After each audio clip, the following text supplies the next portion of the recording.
ভিডিওটা হচ্ছে কালী পুজোর দিন রাত্রিবেলা।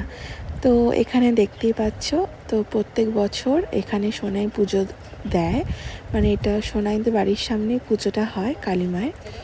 তো সোনাই এখানে ফল মিষ্টি ফুল শাড়ি সব কিছু নিয়ে মায়ের কাছে চলে এসেছে পুজো দেবে বলে। সকাল থেকে একদম নির্জলা উপোস করে, একদম নির্জলা হয়ে কিন্তু ও এই মানে পুজোটা দেয়। যতক্ষণ না পুজো হচ্ছে ততক্ষণও কিচ্ছু খায় না। পুজো হতে হতে সেই 11:30 12টা। তো দেখো মায়ের মুখখানা তোমাদের সাথে তো শেয়ার করিয়ে দিলাম, দেখে নাও।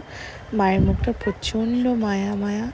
তো আমি ফার্স্ট বছর এখানে রয়েছি, তো বেশ ভালো লাগছে। এখানে এত আনন্দ হয় সবাই মিলে, খুব খুব মজা হয়েছে। তো তোমাদের সাথে ছোট্ট একটা ক্লিপ মায়ের শেয়ার করলাম। তো তোমাদের কেমন লাগলো মাকে অবশ্যই কিন্তু জানিও। আর হ্যাঁ, অবশ্যই কিন্তু কমেন্টে জয় মা কালী বলতে একদম ভুলো না। তো তোমাদের কালী পুজো কেমন কাটলো অবশ্যই জানিও। সামনে কিন্তু অনেক দারুণ দারুণ ব্লগ আছে, অবশ্যই চ্যানেলটাকে সাবস্ক্রাইব করো।